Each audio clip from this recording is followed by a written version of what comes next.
Hello everyone, I am Mano Scaling, and I am here to help you today. I know you use this video to fall asleep, so before that, please like the video and subscribe to the channel, and also tell me where you are from and what time you are watching. Now get comfortable and relax.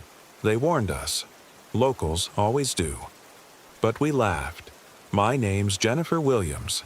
I had just turned 26 when we arrived at the Ozark Mountains, and it was the worst mistake of our lives. The RV trip was supposed to be our last hurrah before real life kicked in. 4 college friends celebrating graduation, taking one final adventure before we scattered across the country to start careers and adult responsibilities. Mark had bought a used Class A motorhome with his internship money, 32 feet of freedom that would take us wherever we wanted to go. Road trip, he'd announced, bursting into our shared apartment near the University of Arkansas campus. Who's ready to see America? Emma, my roommate since freshman year, looked up from her laptop where she was updating her LinkedIn profile. Define, see America. I'm thinking we hit the road for 2 weeks. Camp somewhere different every night. Live like nomads. Mark's enthusiasm was infectious. It always had been. He was the kind of person who convinced you to do things you'd never consider on your own. I'm in, said Tyler, our 4th member, not even looking up from his video game. As long as there's Wi-Fi. That's kind of the point, Mark laughed. No Wi-Fi, no civilization, just us and the open road. Emma groaned. I have job interviews scheduled. Virtual interviews, I pointed out. You can do those from anywhere with cell service. That's how we found ourselves packing the RV with enough supplies for 2 weeks of wilderness camping. Mark had researched primitive sites across Arkansas and Missouri, places so remote they barely appeared on maps. We're going to disconnect completely, he kept saying. Get back to nature. I should have paid more attention to the warnings. The first sign came at a gas station in Yellville, Arkansas, deep in the Ozark Mountains. We'd been driving for 6 hours, winding through increasingly remote valleys and ridges covered in dense hardwood forest. The leaves were just beginning to turn, creating a patchwork of green, yellow, and red that stretched to the horizon. The station was one of those old-school places that looked like it hadn't changed since the 1960s. Rusted metal signs advertising motor oil and cigarettes, a single pump that required you to pay inside, and a building that seemed to lean slightly to one side. The attendant was a thin man in his 70s with deep-set eyes and calloused hands. He watched us through the window as Mark filled the tank, his expression growing more concerned as he noticed our out-of-state plates and camping gear. "Y'all heading into the deep woods?" he asked when we came inside to pay. "That's the plan," Mark said cheerfully. "We found this great primitive site called Whippoorwill Hollow, supposed to be completely isolated." The man's face went pale. "Whippoorwill Hollow? You don't want to go there, son." "Why not?" Emma asked. The attendant glanced around the empty store, then leaned forward conspiratorially. "That place ain't right. Hasn't been right for a long time." "What do you mean?" I found myself asking, though part of me didn't want to know. "The trees," he said simply. "They sing." Tyler snorted with laughter. "Trees sing? What kind of hillbilly nonsense?" "Boy," the man interrupted sharply. "I've lived in these mountains for 73 years. My family's been here for 5 generations. And I'm telling you, there are places in these woods where the laws of nature don't apply the way they should." "What kind of singing?" Mark asked, suddenly serious. "Human voices. Dozens of them all at once coming from deep in the forest. Started maybe 30 years ago, after..." He paused, seeming to reconsider his words. "After some folks went missing up there." "Missing how?" Emma pressed. "Camping trip just like yours. Group of college kids from Little Rock. Rangers found their campsite a week later. Everything's still there, food still on the table, but no sign of the campers themselves." The man's voice dropped to barely above a whisper. That's when the singing started. Every night, just after sunset. Voices calling through the trees. "Calling what?" I asked, my skin beginning to crawl. "Names. The names of the missing kids. Over and over, like they're trying to call someone home." We stood in uncomfortable silence for a moment. Outside, a wind had picked up, making the old building creak ominously. "There are plenty of other places to camp," the attendant continued. "Beautiful places that don't have Complications. I can give you directions to—" "Thanks," Mark interrupted. "But we've already made our plans." The man sighed and shook his head. "Young folks never listen. Just, if you hear singing in the trees, don't follow it. Don't try to find where it's coming from. And whatever you do, don't sing back." "Why not?" Tyler asked mockingly. The attendant's eyes went dead serious. "Because then they know you can hear them. And once they know that—" He shrugged helplessly. "Well, let's just say the forest gets a lot more singers every year." We left the station in subdued silence, but as we climbed higher into the mountains, the old man's warnings began to seem ridiculous. The afternoon was gorgeous, with golden sunlight filtering through the canopy and the crisp smell of autumn in the air. Whatever had happened to those college kids 30 years ago, it was probably something perfectly rational. They'd gotten lost, or had an accident, or simply decided to disappear and start new lives somewhere else. "Singing trees," Tyler muttered as he drove. "I swear, these mountain people—" "It's just folklore," Emma agreed. "Every remote area has stories like that. It's how small communities maintain their identity." But I noticed that Mark had gotten very quiet, staring out the window at the dense forest on both sides of the narrow road. Whippoorwill Hollow was exactly as advertised, a small clearing beside a crystal-clear stream, surrounded by towering oaks and maples that created a natural cathedral. The access road was barely wide enough for the RV, and we had to stop twice to move fallen branches out of the way. "This is perfect," Emma said as we set up camp. "I can't believe more people don't know about this place." The site had obviously been used before. There was a fire ring made of carefully arranged stones and a few logs positioned as benches. But everything was clean and well-maintained, suggesting that while it wasn't heavily used, someone cared enough to keep it in good condition. We spent the afternoon exploring the immediate area, following the stream through groves of ancient trees and rock formations that looked like they'd been carved by giants. Emma sketched constantly, trying to capture the ethereal quality of light filtering through the canopy. Tyler, despite his complaints about no Wi-Fi, seemed genuinely relaxed for the first time in months. "This was a great idea," I told Mark as we sat by the stream, watching the water flow over smooth stones worn down by centuries of current.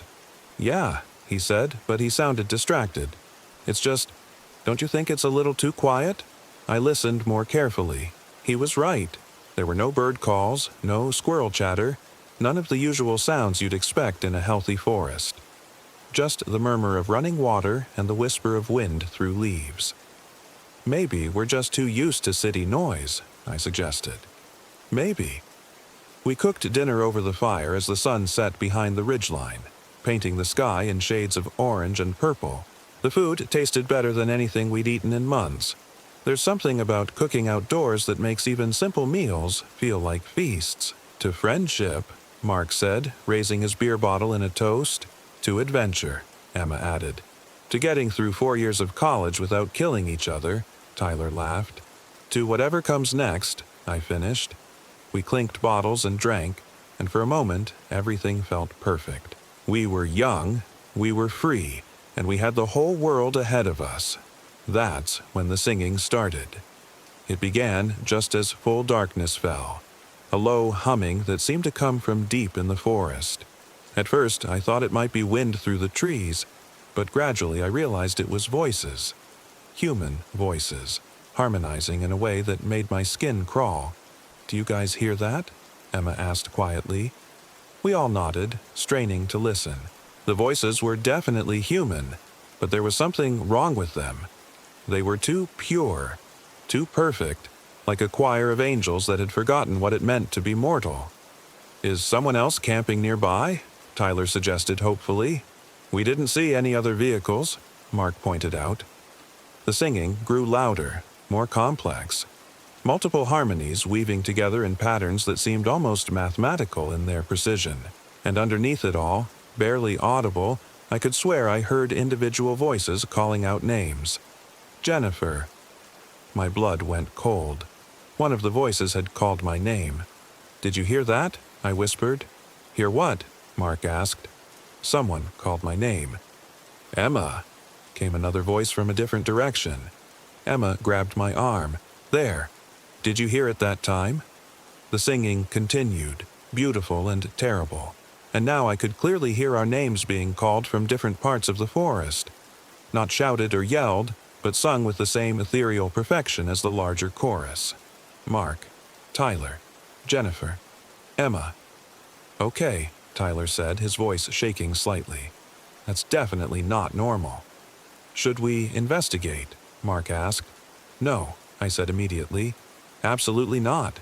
Remember what the gas station guy said. Don't follow the singing. But even as I said it, I felt a pull toward the forest. The voices were so beautiful, so hauntingly perfect, that part of me wanted to walk into the trees and find their source. It took physical effort to stay seated by the fire. The singing continued for almost an hour, sometimes growing so loud it seemed to come from the trees directly above us, other times fading to barely a whisper carried on the night breeze. Our names were called repeatedly, always in that same ethereal tone that made them sound like invitations to paradise. Finally, around midnight, the voices faded away, leaving only the normal sounds of wind and water. What the hell was that? Tyler asked. None of us had an answer. We retreated to the RV for the night, locking the door and closing all the curtains. The motorhome suddenly felt very small and vulnerable, like a tin can surrounded by something vast and hungry. Maybe we should leave, Emma suggested as we tried to settle in for sleep. Leave because of some weird acoustics? Mark said, though he didn't sound convinced. Come on, there's got to be a rational explanation. Like what? Echo effects from the canyon walls. Sound traveling from a town miles away. Some kind of natural phenomenon we don't understand. Since when do natural phenomena know our names? I asked. Mark had no answer for that. I barely slept that night. Every time I started to doze, I'd hear my name being called softly from outside the RV. Not the ethereal singing voice from earlier, but something that sounded exactly like my mother calling me for dinner when I was a child. Jennifer, honey, come inside. I'd sit up, listening, but there was never anything there. Just darkness pressing against the windows and the sense that something was waiting patiently outside. The next morning brought brilliant sunshine and the return of normal forest sounds. Birds singing, squirrels chattering, insects buzzing. The events of the previous night seemed like a shared nightmare. You know what? Tyler said over breakfast. I'm starting to think those mountain people were just messing with us, trying to scare the city kids. You think they have speakers hidden in the trees? Emma asked skeptically.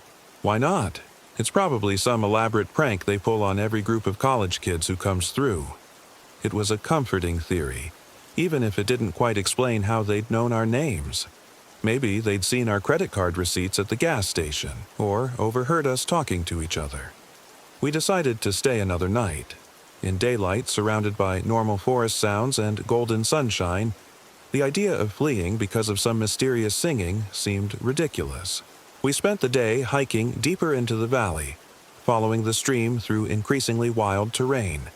The forest was incredibly beautiful. Towering trees that must have been centuries old, wildflowers carpeting the forest floor, rock formations that looked like natural sculptures. But as the day wore on, I began to notice things that disturbed me. Trees with strange markings carved into their bark. Not random scratches, but deliberate symbols that seemed to form patterns. Circles of dead vegetation where nothing would grow. And always, that sense of being watched from somewhere deep in the forest.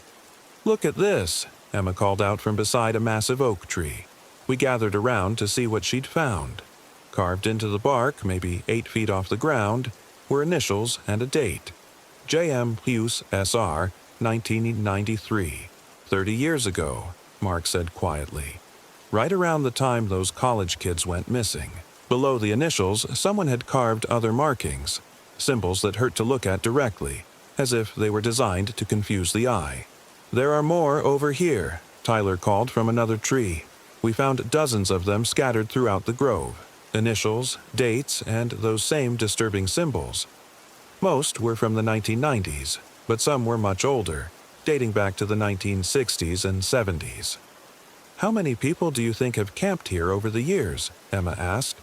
More importantly, I said, how many of them made it home? As evening approached, we considered moving to a different campsite. but we'd already set up everything, and the nearest alternative was hours away on terrible roads. Besides, we were older and wiser than we'd been the night before. We knew what to expect. We were wrong. The singing started earlier this time, just as the sun touched the ridgeline. But instead of the ethereal chorus from the night before, these were individual voices. Men, women, children, all calling out in perfect harmony, and they were singing songs we knew. Our fight song from college, the lullaby my mother used to sing to me, Emma's favorite song from high school, Tyler's ringtone melody, Mark's grandmother's church hymn, personal songs, private songs, songs that were part of our deepest memories. "How is this possible?"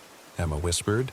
The voices were coming from all around us now, not just from the deep forest but from the trees directly overhead, as if the singers were perched in the branches like enormous birds. "Jennifer, sweet Jennifer, why won't you come and play?" That was my mother's voice. Not similar to it, not an approximation. Exactly her voice, singing the words she used to call me with when I was hiding as a child. "This isn't real," I said firmly. "This can't be real." But Tyler was standing up, his eyes unfocused, taking a step toward the forest. "Tyler!" Mark grabbed his arm. "Where are you going?" "Don't you hear her?" Tyler asked dreamily. "My sister. She's calling for me." Tyler's sister had died in a car accident 3 years earlier. I'd been with him at the funeral. "That's not your sister," I said urgently. "Tyler, look at me. Your sister is dead." He blinked, confusion clearing from his eyes. "What? Why am I standing up?" The singing grew louder, more insistent. Now it was coming from inside the RV as well as outside, as if the voices were emanating from the walls themselves. "We need to leave," Emma said. "Right now." "In the dark?" Mark asked. "On those roads."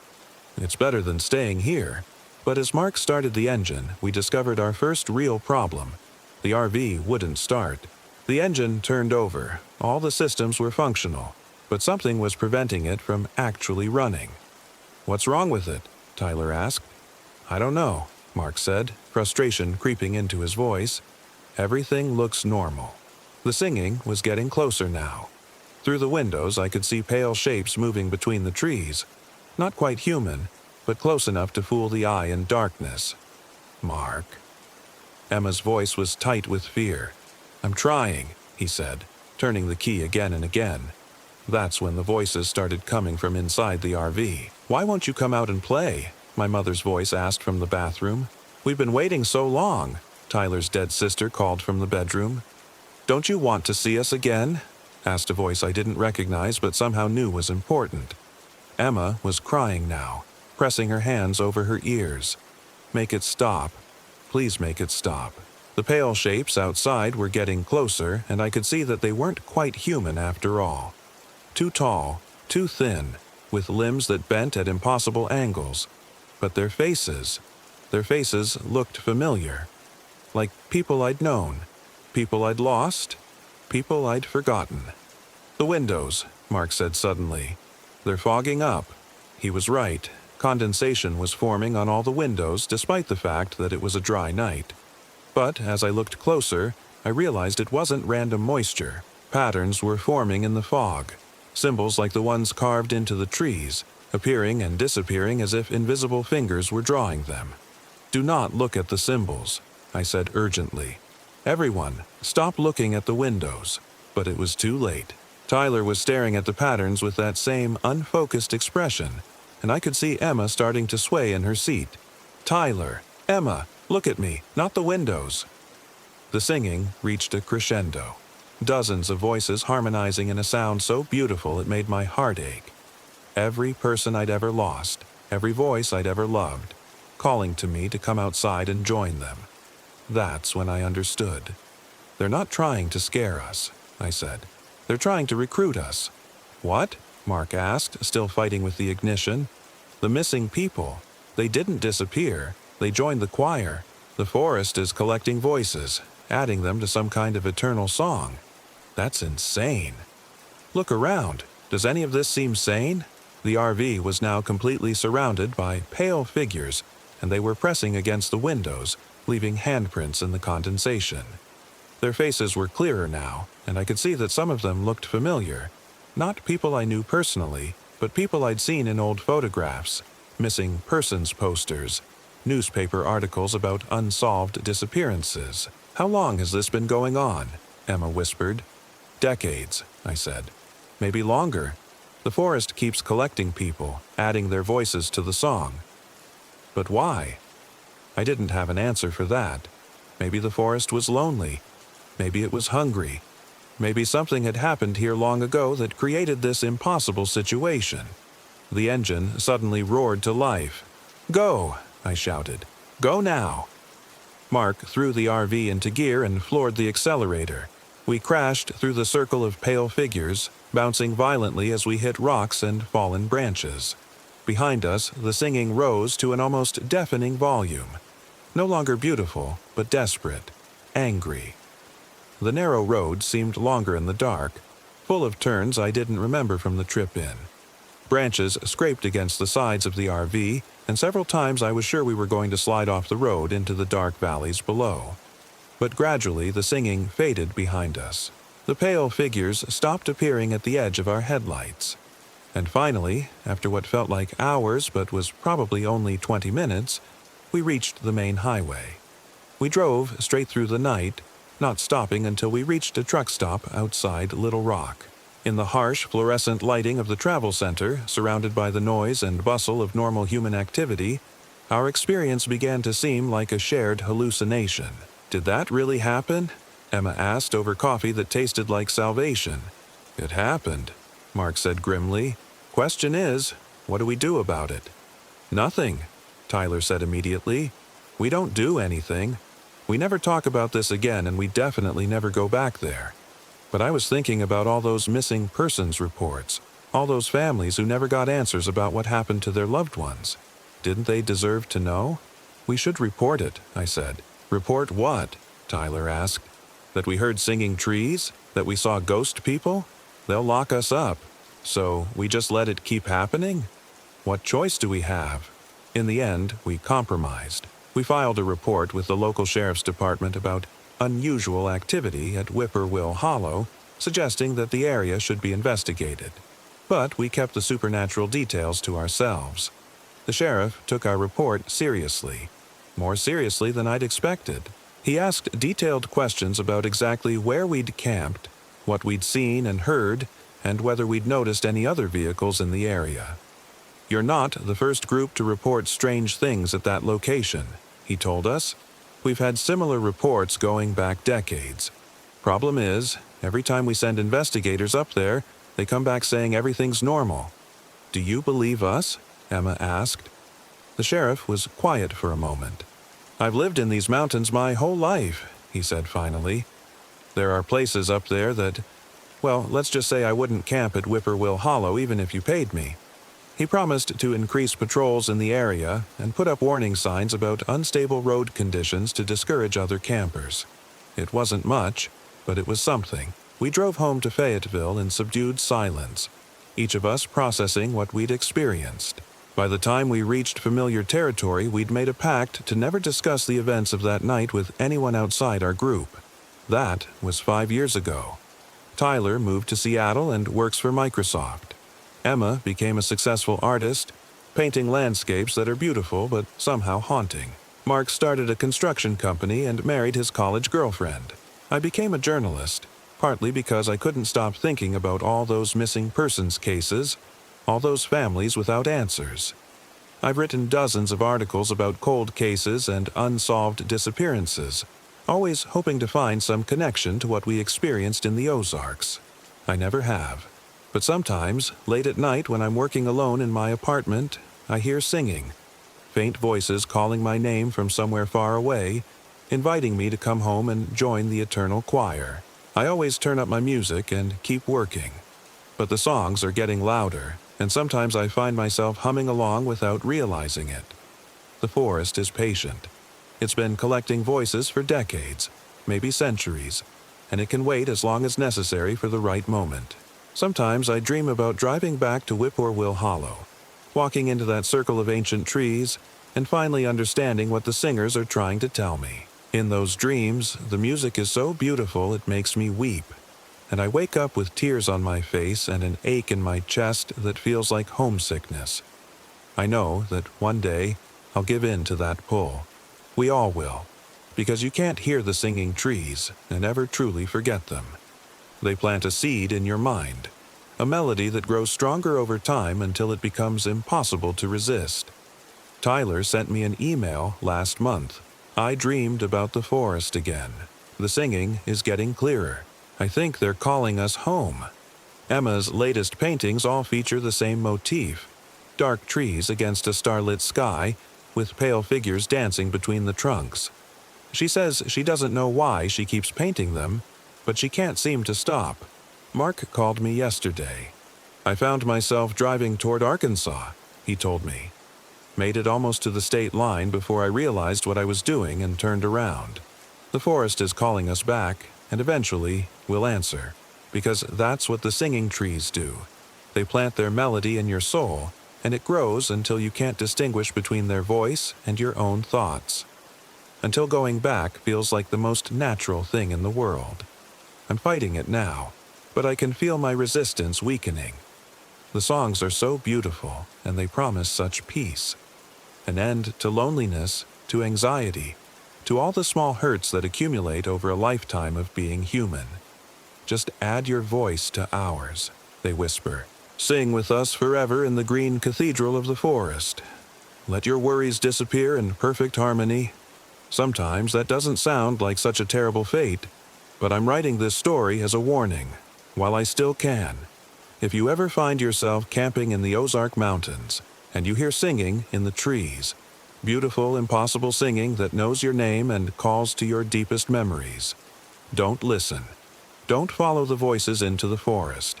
And whatever you do, don't sing along, because the trees are always listening, always waiting for new voices to join their eternal choir. And once you start singing with them, you'll never want to stop.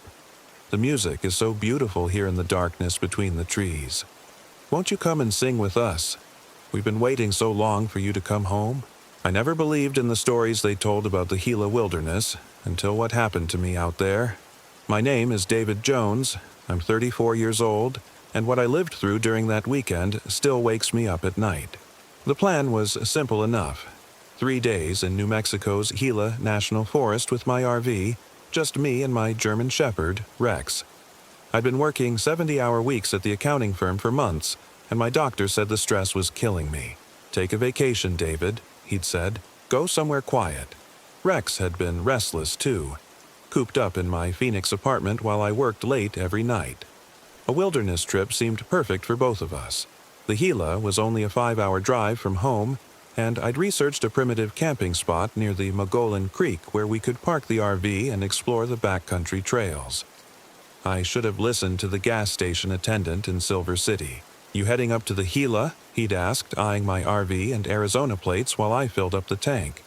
He was maybe 60, weathered face full of lines that spoke of decades in the desert sun. Yeah, planning to camp near Mogollon Creek for a few days. His expression darkened. Might want to reconsider. Been some strange things happening up there lately. Strange how? I'd laughed, thinking he was about to spin some tourist tale about UFOs or Bigfoot. Folks going missing. Rangers won't talk about it, but the locals know. 3 people in the last month, all experienced hikers. They find the camps, sometimes the cars, but no bodies. He leaned closer, and I caught the scent of coffee and tobacco on his breath. And the ones who do come back, they ain't quite right. Rex barked from the passenger seat, eager to get moving. I thanked the old man and dismissed his warnings as small-town folklore. I'd grown up in Phoenix. I knew the desert could be dangerous if you were stupid or unprepared, but I wasn't some tourist from back east. I had supplies, communication gear, and 40 pounds of trained German Shepherd watching my back. The drive into the forest was breathtaking. Ponderosa pines stretched toward a sky so blue it hurt to look at, and the air through my open windows carried the clean scent of pine needles and mountain streams. The road grew rougher as I climbed higher, my RV bouncing over ruts and stones, but the Winnebago handled it well enough. I reached my chosen spot around 4 in the afternoon, a small clearing beside Mogollon Creek, surrounded by towering pines and granite outcroppings. Perfect solitude. No cell service, no internet, no honking horns or fluorescent lights. Just the sound of running water and wind through the trees. Rex bounded out of the RV the moment I opened the door, sniffing everything with the enthusiasm of a dog who'd been trapped in the city too long. I watched him explore while I set up camp, extending the RV's awning and deploying the slide-outs to give us more living space. The creek was maybe 30 yards away, crystal clear water flowing over smooth stones, perfect for drinking and cooling off. By sunset, I had everything arranged. Camp chairs by a small fire ring, solar panels deployed to keep the batteries charged, and my fishing gear ready for tomorrow's attempt at fresh trout. Rex had settled beside me, panting contentedly as the temperature dropped with the dying light. "This is the life, boy," I told him, scratching behind his ears. He thumped his tail against my leg, eyes already scanning the darkening forest with the alert attention of a natural guardian. The first night passed peacefully. I slept better than I had in months, lulled by the sound of running water and the deep silence of the wilderness. Rex curled up on the RV floor beside my bed, occasionally lifting his head to listen to some distant sound. An owl, maybe, or a coyote calling from a far ridge. The next morning brought perfect hiking weather. I loaded a day pack with water, trail mix, and a first aid kit, clipped Rex's leash to my belt, and set off upstream along a game trail I'd spotted the evening before.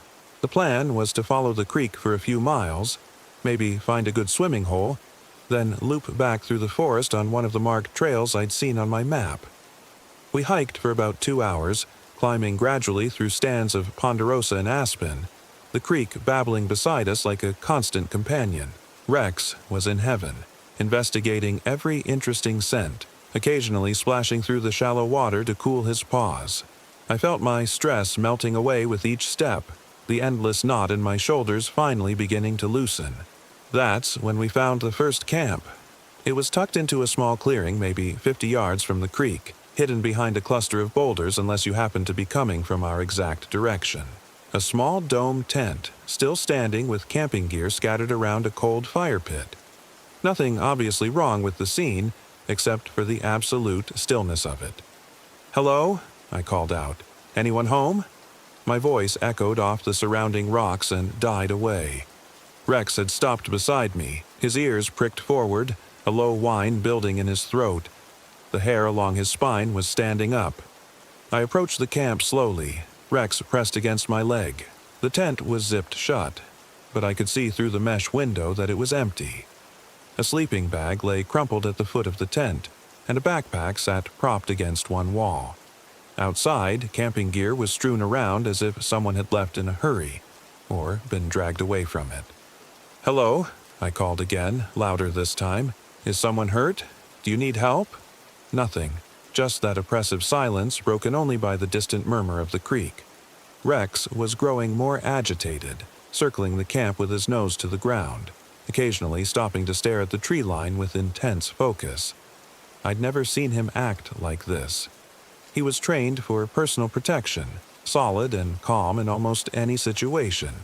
But something about this place had him spooked. I examined the scattered gear more closely. A camp stove sat overturned beside the fire pit, and a can of beans had rolled under a nearby bush, opener still attached. Coffee grounds were spilled across a flat rock that had been used as a makeshift table. Everything suggested an interrupted meal, abandoned suddenly, but there were no signs of struggle. No torn fabric, no blood, no indication of violence.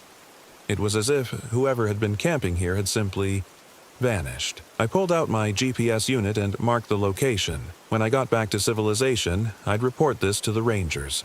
Maybe the camper had gotten lost, or injured, or decided to abandon their gear and hike out for some other reason. But as I stood there looking at that empty camp, the gas station attendant's words echoed in my mind. The ones who do come back. "They ain't quite right," Rex barked sharply, making me jump. He was staring at something beyond the tree line, his body rigid with attention. I followed his gaze but saw nothing except shadows between the pines. "What is it, boy? What do you see?" He barked again, then whined and pressed against my legs. I'd never seen him this frightened. Rex had faced down aggressive dogs twice his size without backing down, but whatever he sensed out there had him ready to bolt. I decided to listen to him. "Come on," I said, turning back toward the creek. "Let's go home." The hike back felt different. Longer somehow, even though we were retracing our steps along the same trail. The forest seemed denser, the shadows deeper. Rex stayed close, occasionally looking back over his shoulder with his ears flattened against his head. I found myself doing the same thing, though I couldn't say what I expected to see. We reached our campsite just after noon. The RV sat exactly as I'd left it, awning extended, camp chairs arranged beside the fire ring. Everything normal and unthreatening. But Rex went immediately to the far side of the RV and began sniffing around the tires, his hackles raised. "What now?" I muttered, following him. The ground around the RV was soft from the previous night's dew, and in the damp earth I could see footprints. My own, from this morning's departure, leading toward the creek. But there were others too. Bare feet by the look of them, with oddly long toes. The prints circled the RV completely, sometimes coming within inches of the door. My blood went cold. Someone had been here while we were gone. Someone had walked around my camp, peering through windows, testing doors. And they'd been barefoot in a wilderness where even the toughest locals wore heavy boots. I checked the RV thoroughly. All doors and windows were locked exactly as I'd left them. Nothing had been disturbed inside, but those footprints were undeniable evidence that I wasn't alone out here. Rex was still agitated, pacing around the campsite with his nose to the ground. He kept returning to the tree line on the south side of the clearing, whining softly and occasionally letting out short, sharp barks. I followed him to the edge of the forest and peered into the shadows between the trees. At first I saw nothing unusual, just pine trunks and scattered boulders, filtered sunlight creating a patchwork of light and dark. But, as my eyes adjusted, I noticed something that made my skin crawl.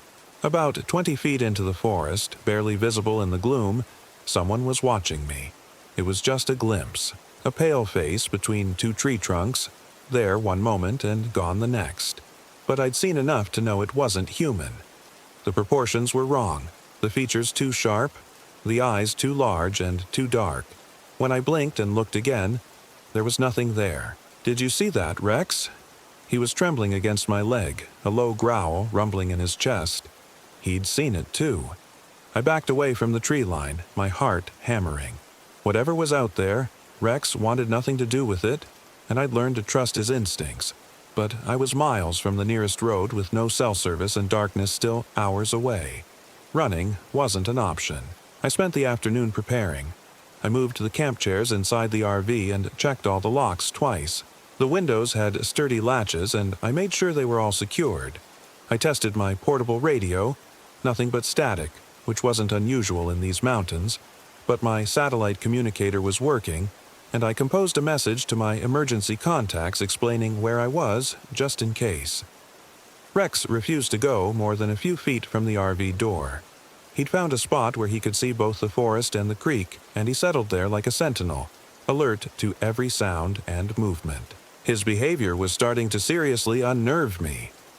As the sun began to set, I brought Rex inside and locked the door behind us. The RV felt smaller with both of us cooped up inside, but it also felt safer. The windows were tinted dark enough that no one could see in once I turned on the interior lights. I made dinner, canned chili heated on the propane stove, and tried to act normal. Rex wouldn't eat, which was completely unlike him. He just lay beside the door, ears pricked, occasionally lifting his head to stare at the windows. "It's okay, boy," I said, though my voice sounded hollow even to me. "We're safe in here," but I wasn't sure I believed it. Darkness fell like a curtain. Outside the RV windows, the forest became an impenetrable wall of black. I'd experienced wilderness nights before, but this was different. There was no sound, no wind, no insects, no night birds calling. Just suffocating silence pressing against the RV like something alive. I tried to read, but couldn't concentrate. Every few minutes, Rex would raise his head and growl softly at something only he could hear. I found myself straining to listen, but there was never anything there. Around 11 p.m., I decided to try to sleep. I'd left one small LED light on in the kitchen area, just enough to navigate if I needed to get up during the night.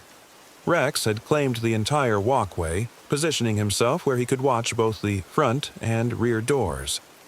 I was just beginning to doze when the sounds started. Footsteps. Soft, careful footsteps circling the RV. Rex was on his feet instantly, hackles raised, a low snarl building in his chest.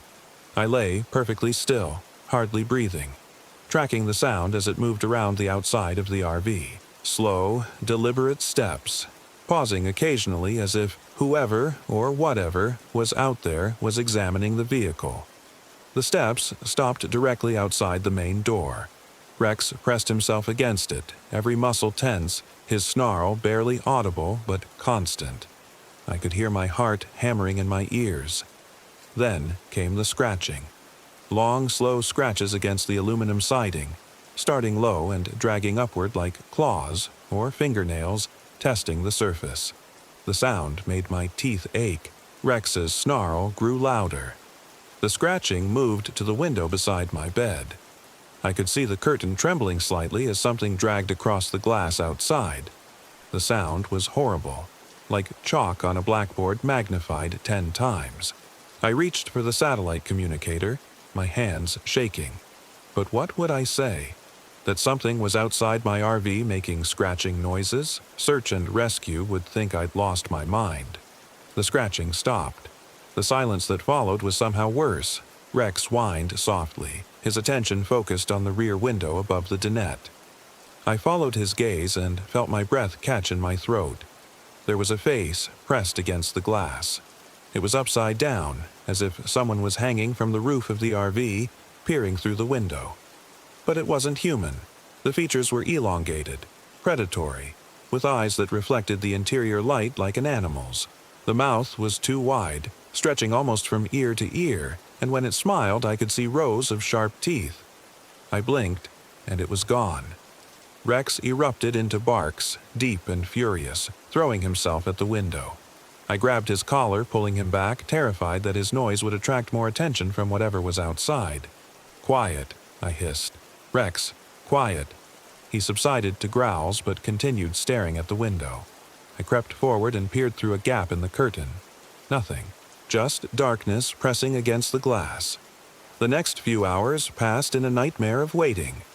I heard movement around the RV, footsteps, scratching, occasionally what sounded like whispered conversation in a language I didn't recognize.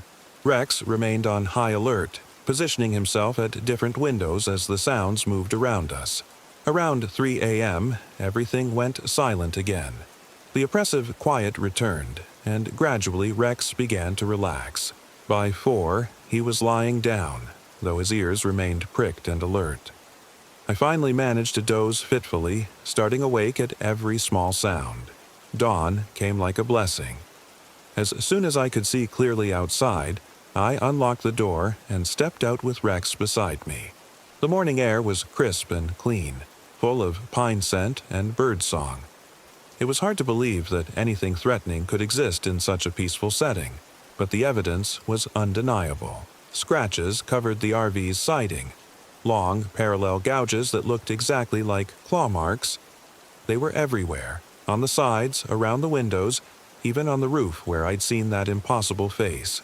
And in the soft earth around the RV, footprints were everywhere. Dozens of them, all with the same elongated, inhuman shape I'd noticed the day before.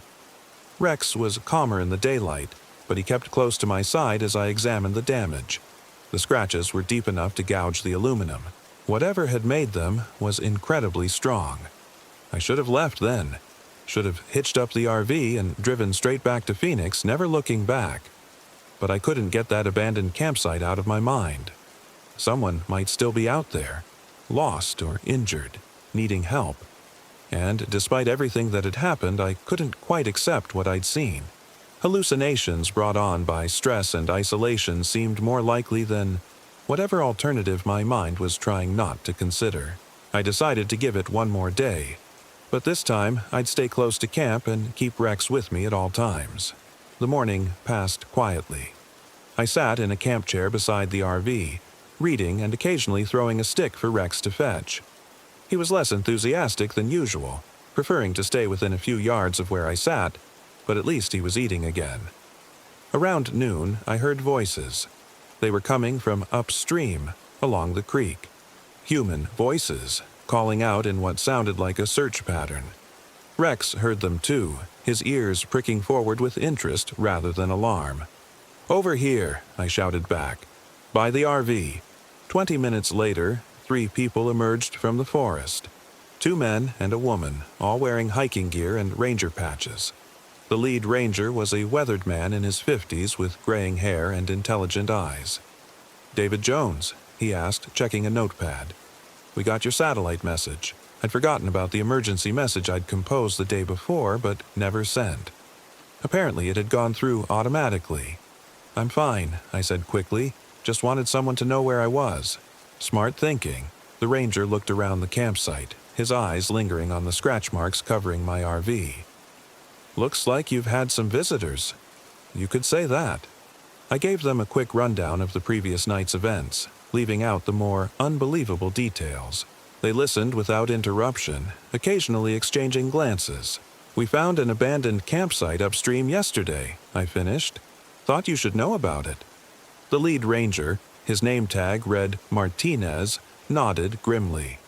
"We'll check it out. You're not the first person to report unusual activity in this area recently." The gas station attendant in Silver City mentioned missing hikers. 3 confirmed disappearances in the last 6 weeks, Martinez confirmed.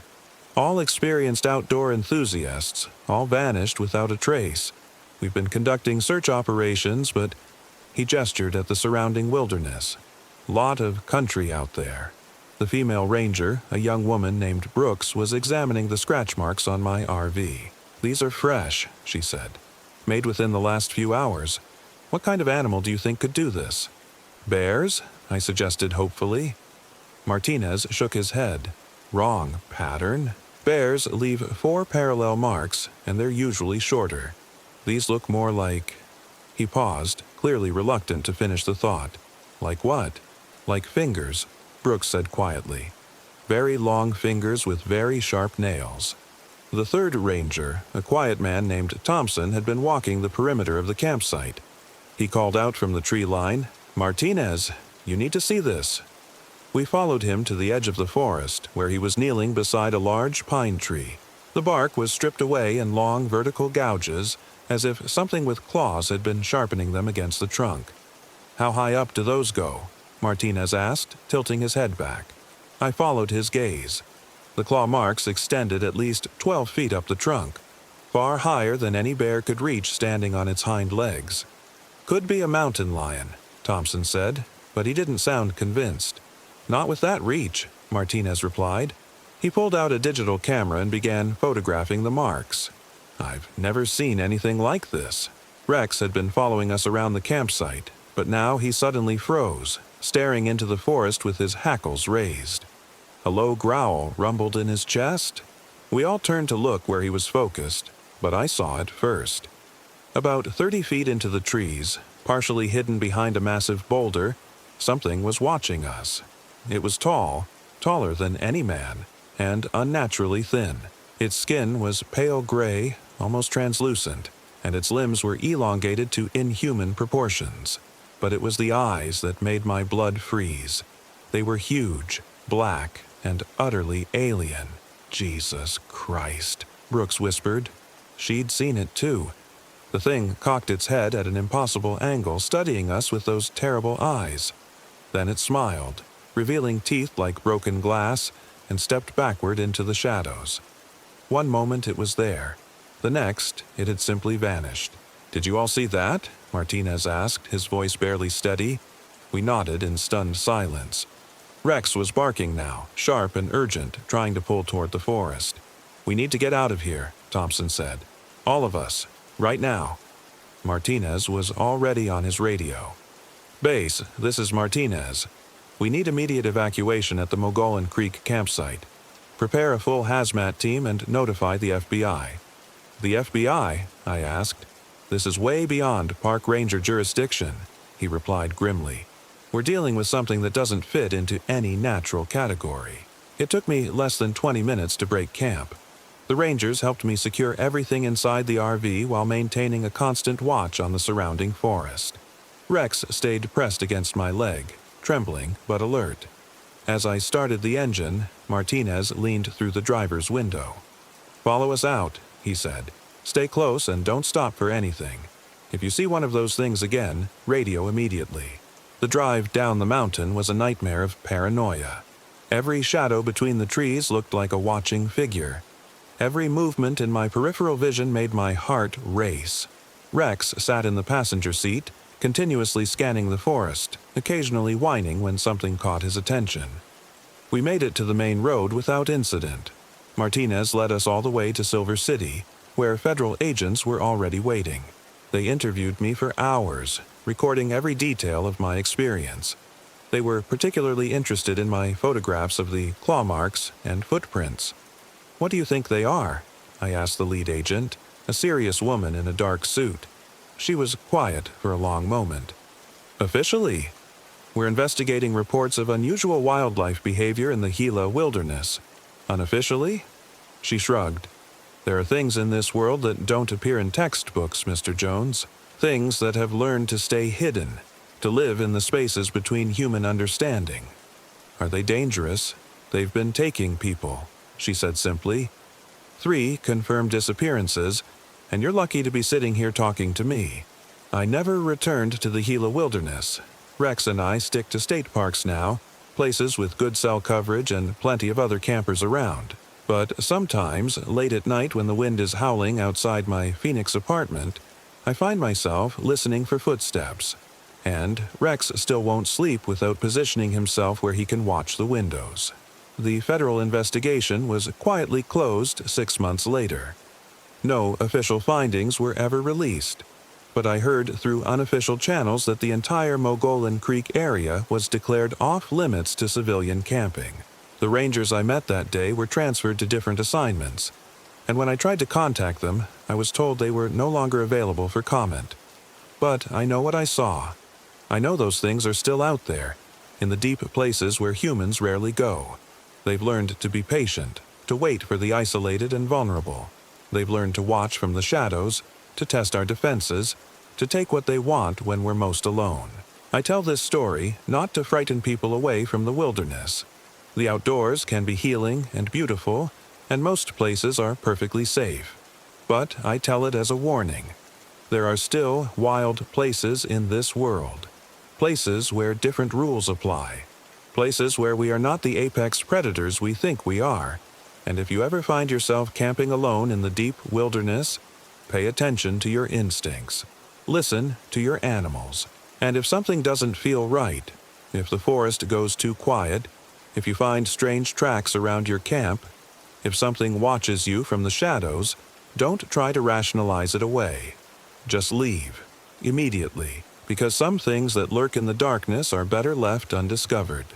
Some mysteries are meant to remain unsolved, and some hungers are too ancient and alien for human understanding.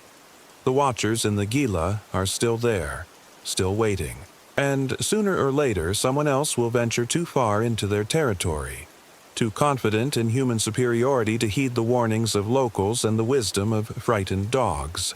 When that happens, I just pray they're luckier than the ones who never made it home. Rex and I, we know the truth now. We know what's watching from the deep forest, what makes those impossible tracks, what strips bark from trees 12 feet off the ground.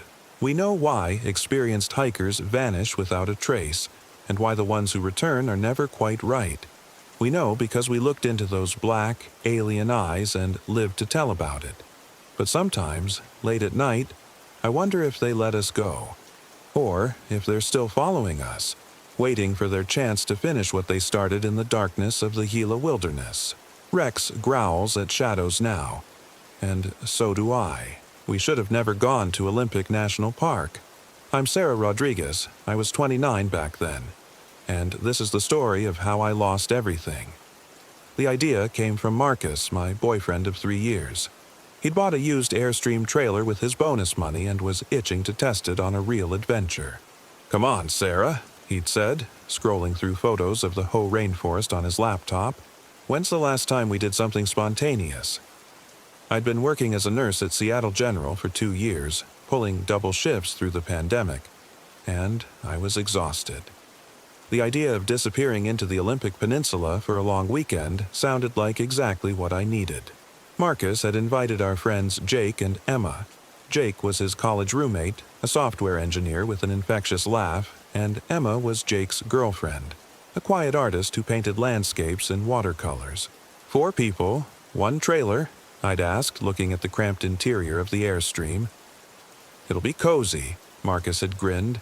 "Besides, we'll spend most of our time outside, hiking, fishing, sitting around campfires. It'll be perfect." The plan was to camp at a primitive site near the Hoh River, then spend 3 days exploring the rainforest trails.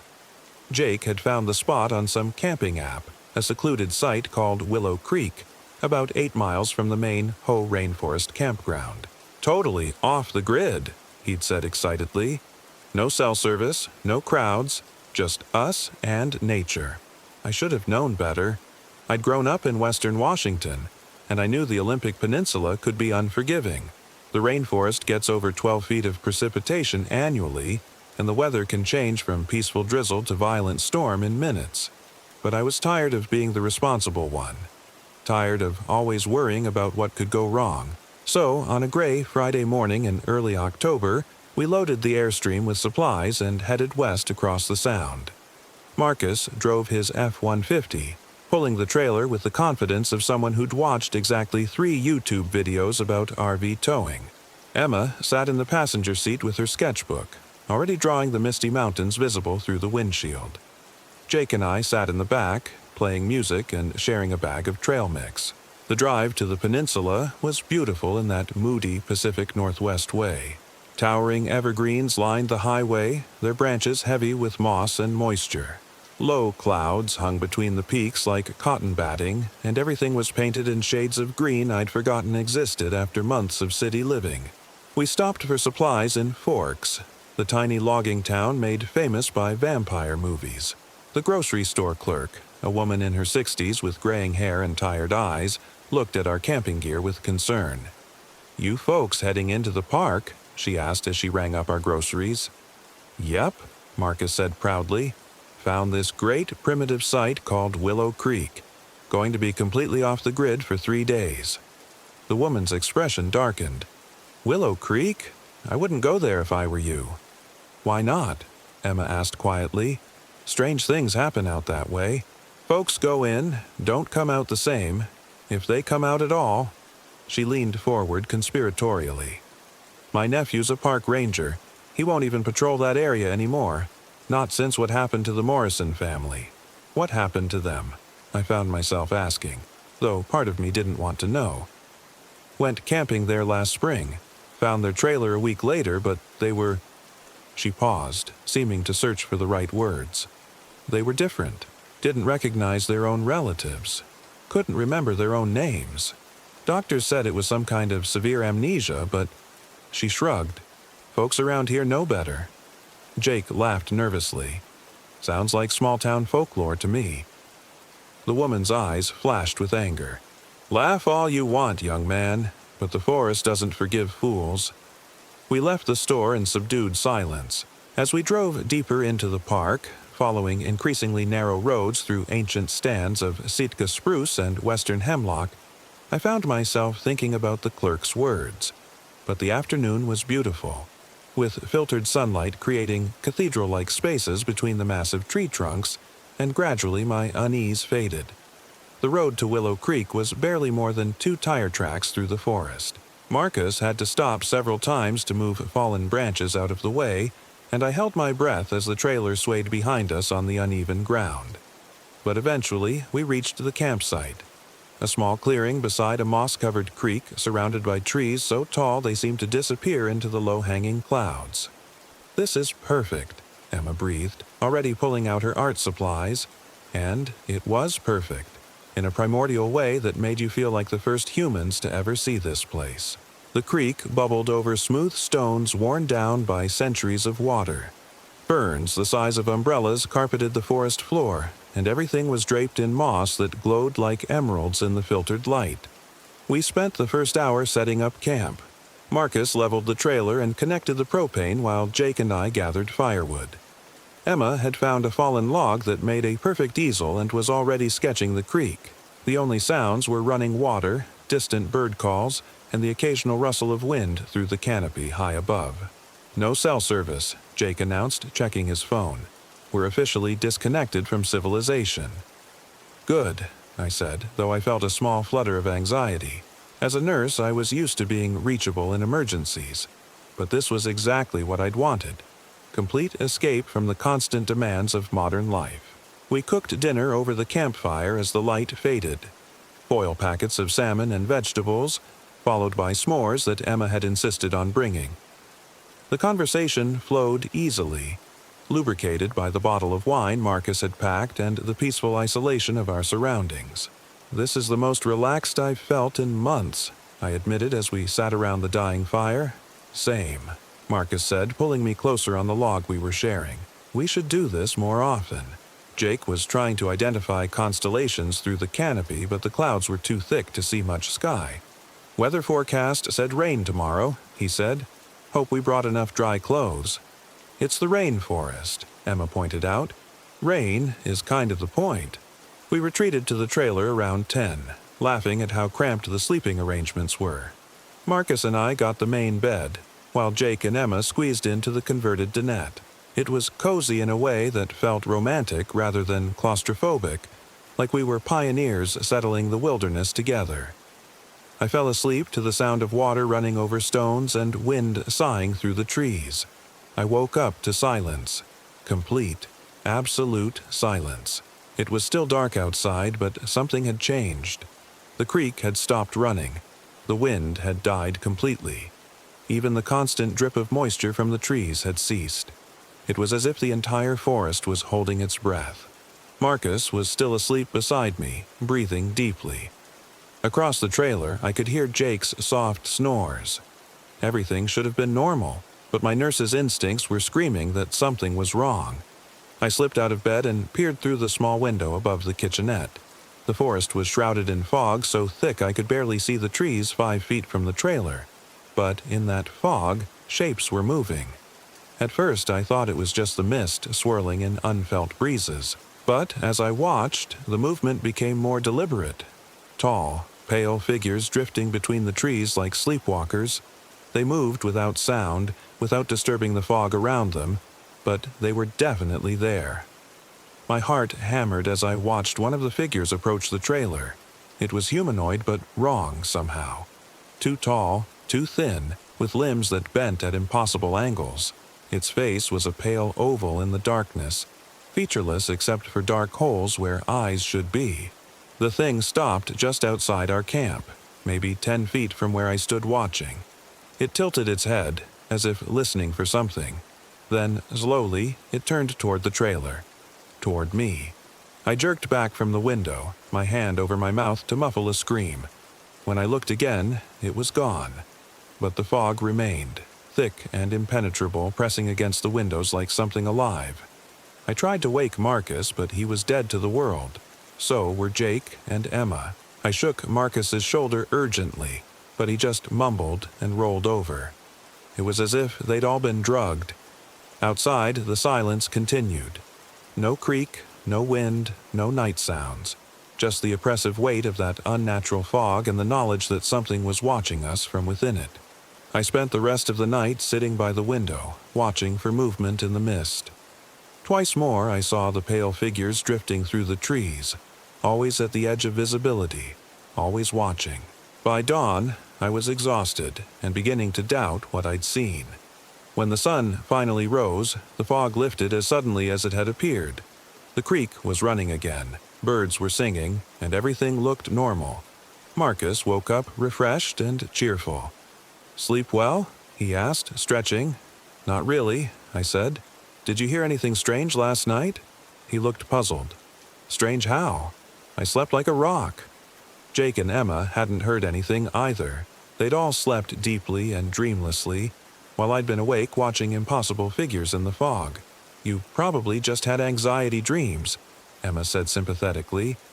Being this far from civilization can be unsettling if you're not used to it. I wanted to believe her. Maybe I had been dreaming or hallucinating from stress and unfamiliar surroundings. But the feeling of being watched persisted as we ate breakfast and planned our first hike. The day started well enough. We followed a game trail upstream, through groves of massive western red cedars and Sitka spruces. The forest was achingly beautiful, with shafts of sunlight creating golden columns in the mist. Emma stopped frequently to sketch, while Jake photographed everything with his digital camera. But as the day progressed, I noticed changes in my companions. Subtle at first, Marcus seemed more distant, less talkative than usual. Jake's laugh sounded forced, and he kept looking over his shoulder as if expecting to see something following us. Emma had stopped sketching and was walking with her head down, her usual quiet contentment replaced by something that looked like resignation. "Everyone okay?" I asked during a rest stop beside a moss-covered waterfall. "Fine," Marcus said, but he didn't meet my eyes. "Just tired," Jake added, though we'd only been hiking for 2 hours. Emma said nothing at all. We turned back toward camp after lunch, but the return trip felt different. The forest seemed denser, the shadows deeper. The trail we'd followed that morning was harder to find, as if the forest had rearranged itself while we were gone. "Are we going the right way?" I asked as we stood at what looked like a fork in the path. Marcus consulted his compass, frowning. "This doesn't make sense. We should be heading east, but the compass says we're going north." "Maybe it's broken," Jake suggested, but his voice sounded strange, flat. We tried the left fork, then the right, but both seemed to lead deeper into the forest rather than back toward our campsite. The trees grew larger and more ancient, their trunks disappearing into the mist above. The moss hung like curtains, muffling sound and limiting visibility. "I don't like this," I said, but my voice seemed to be absorbed by the forest before it reached my companions. That's when we found the other camp. It was hidden in a grove of massive spruces, invisible until we stumbled into the clearing. A travel trailer, newer and larger than ours, sat beside a cold fire pit. Camping gear was scattered around the site, but there was no sign of the occupants. "Hello," Marcus called out. "Anyone here?" His voice echoed strangely in the enclosed space, seeming to come from multiple directions at once. Jake approached the trailer and peered through one of the windows. "It's empty," he reported. "Looks like they left in a hurry." The scene was eerily familiar. Scattered camping gear, cold fire pit, no signs of struggle but clear evidence of sudden abandonment. A coffee pot sat half full on a camp table, the contents long since cold. A book lay open beside a folding chair, pages fluttering in a breeze I couldn't feel. Emma was examining something near the tree line. "Come look at this," she said quietly. We gathered around her. Carved into the bark of a massive cedar were symbols I didn't recognize. Angular, geometric patterns that seemed to shift and writhe when I looked at them directly. They'd been cut deep into the living wood, and the edges were stained dark with what looked like dried sap. "What do you think it means?" Jake asked. As I stared at the symbols, a strange dizziness washed over me. The patterns seemed to pulse with their own rhythm, and for a moment I thought I could hear voices whispering in a language I didn't understand. "We need to leave," I said suddenly. "Right now." "Why?" Marcus asked, but he was still staring at the symbols, his eyes unfocused. "Because this place is wrong. Can't you feel it?" But they couldn't, or wouldn't. Jake was photographing the symbols while Emma had pulled out her sketchbook and was trying to copy them. Marcus was examining the abandoned camping gear with the detached curiosity of someone browsing a store display. I grabbed Marcus's arm. "We need to find our way back to camp. Now." He looked at me as if seeing me for the first time. "Sarah, when did you get here?" My blood went cold. We'd been hiking together all day, but Marcus was looking at me like a stranger. "We've been hiking together since this morning," I said carefully. "Don't you remember?" He frowned, clearly struggling. "I remember. Leaving camp? But then, he gestured vaguely at the clearing around us. How did we get here? Jake lowered his camera, blinking in confusion. Where are we? Emma had stopped drawing and was staring at her sketchbook with horror. Instead of the symbols she'd been copying, the page was covered with the same geometric pattern repeated over and over, growing smaller and more intricate until it disappeared into the paper's grain. I didn't draw this, she whispered. That's when the fog began to roll in again. It came from all directions at once, flowing between the tree trunks like a living thing. Within minutes, the clearing was shrouded in white mist so thick I could barely see my companion standing 3 feet away. Stay together, I called out, but my voice sounded muffled and distant. I reached for Marcus, but my hand closed on empty air. He'd been right beside me, but now I was alone in the fog. I could hear voices calling. My name, I thought, but distorted and echoing as if coming from a great distance. Marcus, Jake, Emma. No answer. I stood perfectly still, afraid to move in case I became even more lost. The fog seemed to press against me like something solid, and I had the horrible sensation that if I took a step in any direction, I'd fall into an abyss. That's when I heard the crying. It was a child's voice, thin and desperate, calling for help from somewhere in the mist. My nurse's instincts kicked in immediately. Someone was hurt, lost, frightened. I had to help. I followed the sound deeper into the fog, calling out reassurances. I'm coming. Where are you? Keep making noise so I can find you. The crying continued, always just ahead of me, always just out of reach. I stumbled through the fog, pushing past invisible branches and moss-covered logs, following that heartbreaking sound. Then, suddenly, the fog lifted. I was standing in a clearing I'd never seen before, surrounded by trees so massive they dwarfed even the giants we'd seen earlier. Their trunks were easily 20 feet across, and they rose so high I couldn't see their tops. The ground was carpeted with moss so thick it felt like walking on a mattress. And there, in the center of the clearing, was a child. She looked to be maybe 8 years old, with pale skin and long dark hair that hung in tangled strings around her face. She wore a white dress that had once been beautiful but was now torn and stained with moss and mud. She sat perfectly still on a fallen log, her hands folded in her lap, staring at me with eyes that were too dark, too deep. Are you hurt? I asked, approaching slowly. Where are your parents? She tilted her head, studying me with those unsettling eyes. When she spoke, her voice was much older than her appearance suggested. I've been waiting for you, Sarah. I stopped walking. How do you know my name? She smiled, and her teeth were too sharp, too many. I know all their names. Marcus, Jake, Emma, and now I know yours. Where are my friends? They're learning, she said simply, just like the others learned. Just like you'll learn. Learning what? Her smile widened. How to forget. The fog began rolling in again, but this time it was different. Instead of white mist, it was dark and oily, seeming to absorb light rather than reflect it. As it touched me, I felt memories beginning to slip away. My childhood dog's name, the address of my first apartment, the face of my nursing school roommate, pieces of my life disappearing like photographs thrown into a fire. No, I said, backing away from the child thing. Stop it. It doesn't hurt, she said gently. Soon, you won't remember why you were afraid. Soon, you won't remember being afraid at all. More memories vanished. My first kiss, my favorite song, the smell of my mother's perfume. I was losing myself, piece by piece, and with each loss I cared a little less about what remained. Your friends have already learned, the child continued. They're much happier now. No more stress, no more worry, no more pain. Just the forest and the peace it brings. Through the dark fog I could see shapes moving. 3 figures walking slowly toward us, their movements mechanical and purposeless. As they drew closer, I recognized Marcus, Jake, and Emma. But their faces were blank, empty of everything that had made them who they were.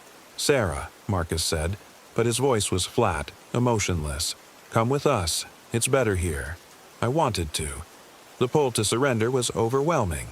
To let go of all the responsibility, all the anxiety, all the weight of memory and identity, to be like them, peaceful, empty, free. But something held me back, a core of stubbornness maybe, or the part of me that had become a nurse because I couldn't stand to see people suffer. This thing was stealing their souls, and I couldn't let that happen. I pulled out my phone, knowing there was no signal but hoping the camera flash might disrupt whatever was happening. I pointed it at the child and took a picture. The flash was like a small explosion in the darkness. The child thing shrieked and recoiled, its perfect facade cracking to reveal something ancient and hungry underneath. The dark fog swirled and began to dissipate. "Run!" I screamed at my friends. For a moment, confusion flickered in their empty eyes. Emma blinked, looking around as if waking from a dream. Jake shook his head like he was trying to clear water from his ears. But Marcus just smiled that horrible empty smile and reached for me. I dodged his grasping hands and ran into the forest, crashing through ferns and moss, branches tearing at my clothes and hair. Behind me, I could hear the child thing's inhuman shriek and the sound of pursuit. I ran until my lungs burned, until my legs gave out, until I collapsed beside a small stream that I prayed was the one near our campsite. When I looked back, the forest behind me was silent and empty. I followed the stream downstream, hoping it would lead me back to the trailer. The fog had lifted completely, and late afternoon sunlight filtered through the canopy in golden shafts. Everything looked normal, peaceful, beautiful. I found our campsite just as the sun was setting. The Airstream sat exactly where we'd left it, awning extended, camp chairs arranged around the fire pit. But there was no sign of my friends. I waited until after midnight, hoping they'd find their way back. But deep down, I knew they wouldn't. Not as themselves, anyway. In the morning, I hitched up the trailer and drove out alone. It took me 3 tries to find the main road. The forest seemed determined to keep me lost, but eventually I made it back to Forks. The grocery store clerk took one look at my face and nodded grimly. "You went to Willow Creek," she said. It wasn't a question. "My friends," I said. "They're still out there." "I know, honey. I'm sorry." The park rangers launched a search, but they found no trace of Marcus, Jake, or Emma. Their families flew in from across the country, desperate for answers I couldn't give them. How could I explain that their loved ones had been stolen by something that shouldn't exist? 3 days later, a ranger found them. They were sitting by the creek near our campsite, perfectly calm, staring at the water with empty eyes. When the ranger called their names, they looked up with polite confusion, as if hearing the words for the first time. They didn't remember their families. They didn't remember their jobs, their homes, their entire lives before the forest. The doctors called it severe dissociative amnesia, probably triggered by trauma, and prescribed therapy and medication. But I knew better. I visited them in the hospital, hoping to see some flicker of recognition, some sign that my friends were still in there somewhere. But they looked at me with the same polite blankness they showed everyone else. "I'm sorry," Emma said when I tried to remind her of our friendship. "I don't remember you, but you seem very nice." They were relocated to different facilities, their families clinging to hope that memories might eventually return. But I knew they wouldn't. The things that had made them Marcus and Jake and Emma were gone forever, fed to something ancient and hungry in the depths of the Olympic rainforest. I quit my job at the hospital. I couldn't concentrate, couldn't sleep, couldn't stop thinking about what I'd seen in that clearing. The photo on my phone had come out black, just an empty rectangle of darkness that somehow made my eyes water if I looked at it too long. I moved to California, then Arizona, putting as much distance as possible between myself and the Pacific Northwest. But sometimes on foggy nights I hear children crying in the distance, and sometimes I wake up with dirt under my fingernails and the taste of moss in my mouth. The thing in the forest took pieces of me too, I think. Not enough to empty me completely, but enough to leave holes that will never heal. I can feel them sometimes, like phantom limbs or missing teeth, absences where memories used to live. I tell this story as a warning, though I know most people won't believe it. They'll assume it's PTSD, or survivor's guilt, or some other rational explanation for an irrational experience. That's fine. I'd rather they think I'm crazy than have them venture into places where such things still hunt. But if you ever find yourself camping in the deep wilderness, pay attention to the silences. Watch for fog that moves against the wind. And if you hear children crying in the forest, especially in places where children shouldn't be, don't follow the sound. Some hungers are older than humanity, and they've learned patience. They've learned to wear familiar faces and speak with trusted voices. They've learned that the best way to catch prey is to make it come willingly. The Olympic Peninsula is beautiful, and most of it is perfectly safe. But there are places in those ancient forests where different rules apply, where things that remember the world before humans still make their homes.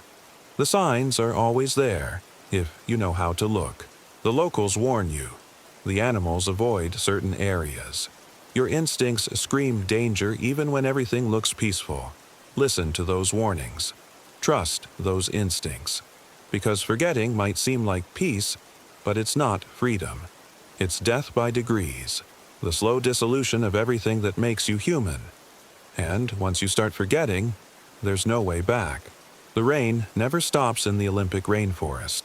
It washes away tracks, muffles sounds, and makes everything slippery and treacherous. But it also feeds the ancient things that live in the deepest groves, the things that hunger for more than flesh and bone. They hunger for memory itself, and they're still out there, waiting in the fog. Sometimes I wonder if it followed me home from the Adirondacks. I'm Michael Williams, and I was 31 when I learned that some things in the woods aren't meant to be found. The idea for the camping trip came during one of the worst weeks of my life. My divorce had just been finalized, I'd lost the house in Albany, and my ex-wife Jennifer had gotten primary custody of our 8-year-old daughter, Lily. I was living in a cramped apartment, seeing my kid every other weekend, and spiraling into a depression that scared even me. My brother Danny suggested the trip. "You need to get out of your head, Mike," he'd said over beers at our usual dive bar. "Remember when we used to camp as kids? Dad would take us up to the Adirondacks and we'd spend a week just being brothers. Danny was 4 years younger but had always been the stable one, married to his college sweetheart, 2 kids, a successful contracting business. He'd just bought a massive RV, a 30-foot Winnebago that could sleep 6, and was looking for an excuse to use it. "I don't know," I'd said. "I'm not really good company right now." "That's exactly why you need this. Fresh air, no cell service, just us and the mountains. Like the old days. The old days, when our father was still alive, before cancer took him when I was 25. When family camping trips were adventures instead of obligations. When I believed the world made sense and good things happened to people who worked hard and played by the rules." "Fine," I'd said, mostly to shut him up. "But if I'm miserable company, don't say I didn't warn you." 2 weeks later, we were driving north on Route 87, the Winnebago humming along behind Danny's pickup truck. The plan was to spend 5 days in the High Peaks region, somewhere remote enough that I could scream at the universe without bothering anyone. Danny had found a primitive camping spot called Beaver Pond, accessible only by a rough logging road that wound deep into the forest. "It's perfect," he'd said, showing me satellite photos on his phone. "Totally isolated, great fishing, hiking trails in every direction. We'll have the whole place to ourselves." The drive into the Adirondacks was stunning in that crisp October way that makes you remember why people fall in love with upstate New York. The maples were nuclear orange and red. The birches glowed like golden coins, and the evergreens provided a deep green backdrop that made everything else pop like a painting. We turned off the main highway around noon, following increasingly narrow roads through small towns that looked like they'd been frozen in 1950. Hand-painted signs advertised fresh maple syrup, antique shops, and family restaurants that had been serving the same recipes for generations. "This is it," Danny said, turning onto a dirt road marked only by a small wooden sign. "Beaver Pond Access. 4WD only." The road was barely wide enough for the RV, with branches scraping against the sides as we climbed into the mountains. Several times Danny had to stop and back up to navigate around fallen trees or washouts from recent storms. After an hour of bone-jarring driving, we finally reached the camping area. Beaver Pond was exactly as advertised. a pristine mountain lake surrounded by towering pines and hardwoods with a small clearing perfect for camping. The water was so clear I could see trout moving in the shallows, and the only sounds were wind through the trees and water lapping against the shore. "This is incredible," I admitted as we set up camp. For the first time in months, I felt some of the tension leave my shoulders. Danny grinned as he leveled the RV. "Told you, sometimes you just need to get away from everything and remember what's real." We spent the afternoon setting up, deploying the awning, arranging camp chairs around a fire pit that previous campers had built, testing the fishing gear. Danny's RV was luxurious compared to the pop-up trailers of our childhood, with a full kitchen, bathroom, and separate sleeping areas. But somehow, being here with my brother brought back all those old memories of simpler times. As the sun set behind the mountains, painting the lake orange and gold, we sat by a crackling fire with cold beers and talked about everything except the mess my life had become. Danny told stories about his kids, his latest construction projects, the house he and his wife were renovating. Normal, happy problems that reminded me there was still good in the world. "Thanks for dragging me up here," I said as we watched the last light fade from the sky. "Thanks for coming," he replied. "I was worried about you, Mike.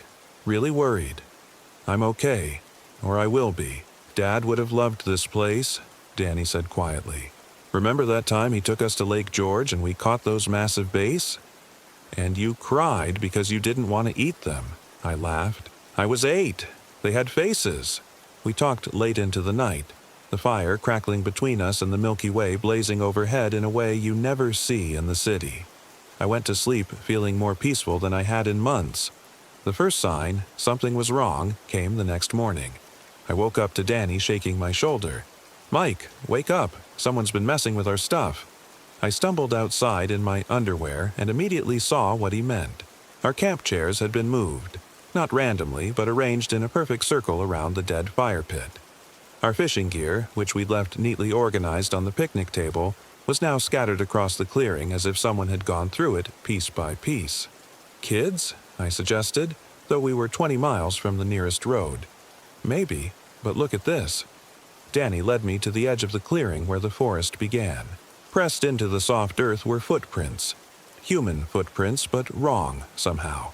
Too long, too narrow, with what looked like claw marks where toes should be. "What the hell makes prints like that?" Danny asked. I crouched down for a closer look. The prints were deep, suggesting someone heavy, but the proportions were all wrong. And there were too many of them, as if a group of people had been walking in circles around our campsite. "Probably just some locals messing with the tourists," I said, though I didn't believe it. Something about those prints made my skin crawl. We spent the morning restoring order to our campsite and checking that nothing was missing. Everything was accounted for, which somehow made the whole thing more unsettling.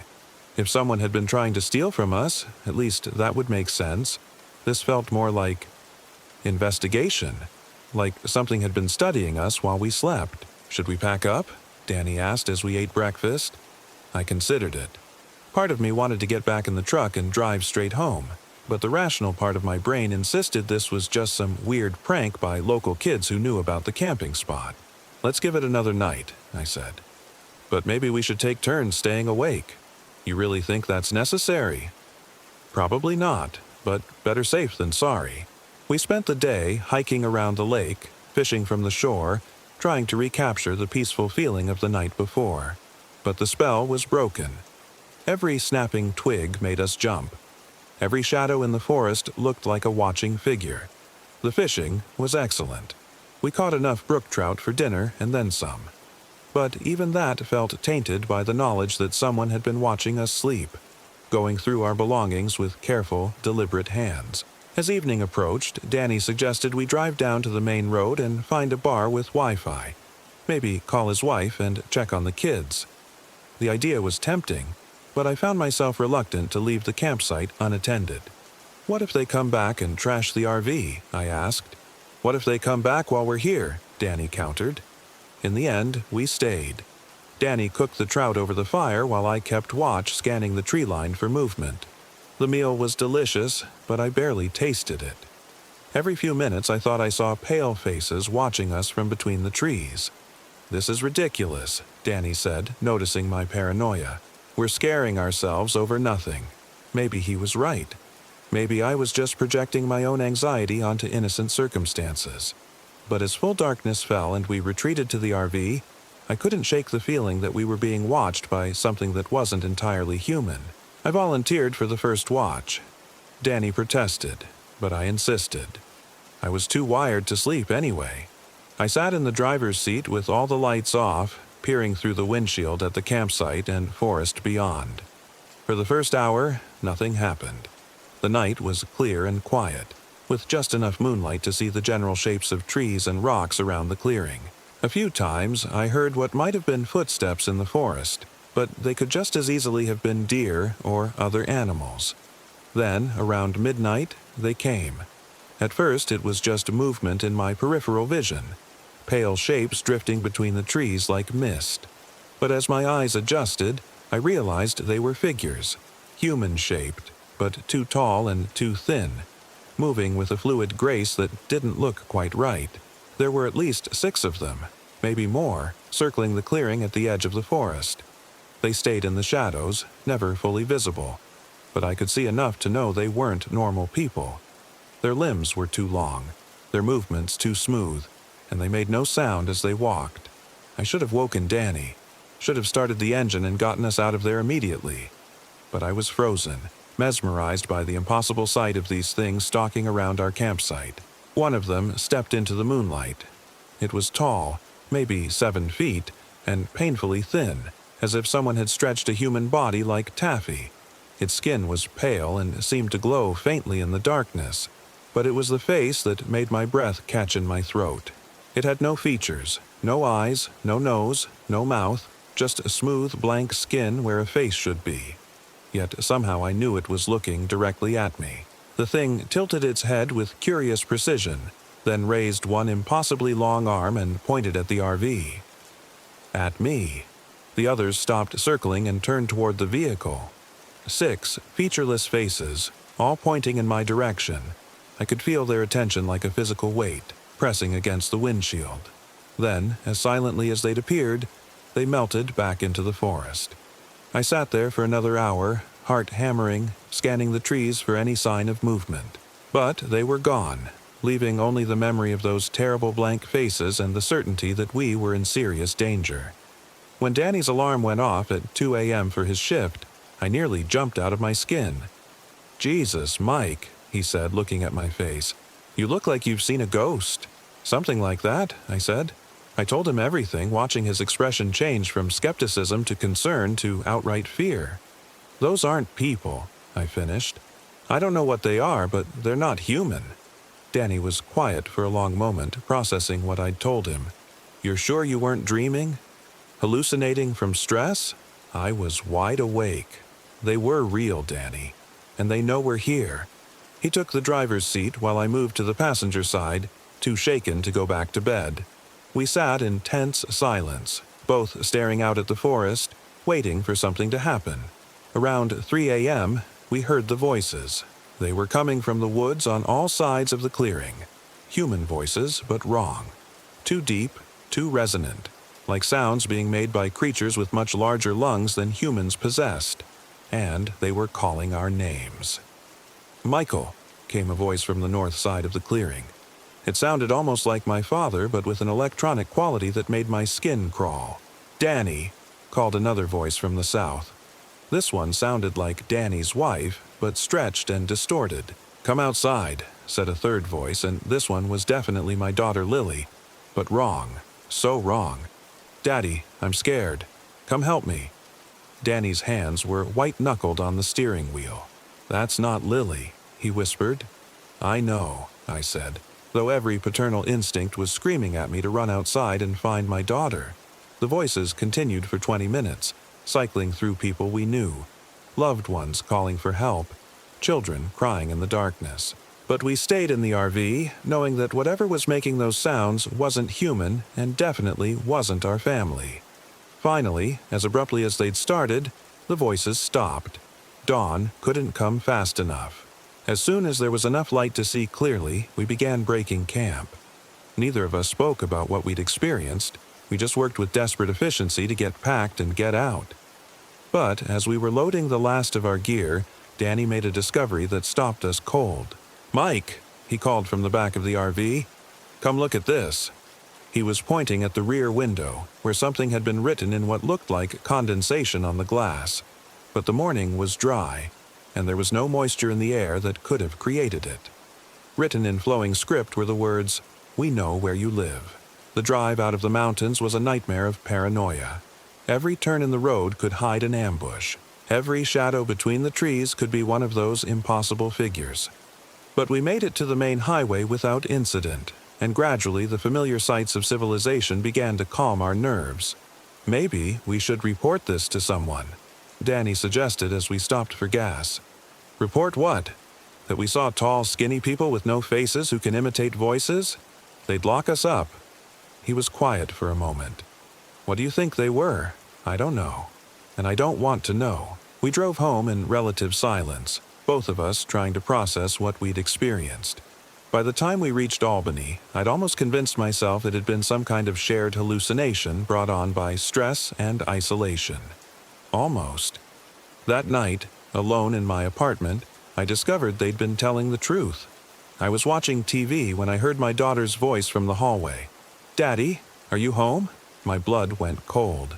Lily was with her mother this week, 50 miles away. There was no way she could be in my apartment. "Daddy, I'm scared. Something's following me." The voice was coming from my bedroom. I grabbed a baseball bat from the closet and crept down the hallway, every nerve on fire. My bedroom was empty, but the closet door was open, and something was breathing in the darkness inside. "Come help me, Daddy," the voice said from the closet. It was Lily's voice, but with that same electronic distortion I'd heard in the woods. I slammed the closet door and shoved my dresser in front of it. Then I grabbed my keys and spent the night in my car in a 24-hour diner parking lot. The next morning, I called my ex-wife. "Is Lily okay?" I asked without preamble. "She's fine," Jennifer said, clearly annoyed. "She's at school. Why?" "Just checking. Can you make sure she's safe? Don't let her walk anywhere alone for a while." "Michael, what's wrong? You sound terrified." I couldn't tell her the truth. How could I explain that something inhuman had followed me home from a camping trip and was now using our daughter's voice to try to lure me into dark places? "Just humor me, okay? Extra security for a few days." That afternoon, I called Danny. "Did anything strange happen at your house last night?" "Funny you should ask," he said grimly. "Sarah swears she heard the kids calling for help from the basement around midnight, but both kids were asleep in their beds." "Did you check the basement?" "Eventually, after sitting outside their bedroom doors for 2 hours with a shotgun. The basement was empty, but..." He paused. The furnace was making this weird sound, like breathing. We were both quiet for a moment. "They followed us home," I said finally. "Looks like it. Question is, what do we do about it?" I didn't have an answer. How do you fight something that can mimic voices, appears in closed spaces, and seemingly exists outside the normal rules of reality? That night, I stayed in a hotel, and the night after that. But on the third night, as I was checking into yet another anonymous room, the desk clerk looked at me with concern. "Sir, are you all right? You've been standing there for 5 minutes." I blinked, confused. I'd been reaching for my credit card, but somehow I'd lost several minutes. The clerk was staring at me like I'd been speaking in tongues. "I'm fine," I said, completing the transaction. But I wasn't fine. Something was happening to my memory, my sense of time. In the hotel room, I called Danny again. "How are you holding up?" I asked. "Not great," he admitted. "I keep losing time. Sarah found me standing in the basement this morning just staring at the wall. I don't remember going down there." "Same here. It's like they're doing something to our minds." "Or calling us somewhere," Danny said quietly. "Like they want us to come back." The thought chilled me to the bone. But he might be right. Every time I lost time, I had the vague sense that I'd been walking somewhere, following something that called to me in voices I trusted. "We need help," I said. "Professional help." What kind of professional deals with this? I didn't know. Therapists would assume we were having shared psychotic episodes. Priests would want to perform exorcisms. Scientists would demand evidence we couldn't provide. In the end, I turned to the internet. Late-night searches led me down rabbit holes of conspiracy theories, paranormal research, and academic papers on folklore. Most of it was nonsense, but buried in the digital noise I found references to something called hollow men, entities that appear in various Native American traditions as shape-shifting predators that hunt by mimicking familiar voices. According to the folklore, they were drawn to emotional trauma, feeding on grief and desperation. They would follow their prey home, gradually wearing down their sanity until the victims willingly walked into the wilderness to be consumed. The only defense, according to one particularly detailed account, was to return to where you first encountered them and do something.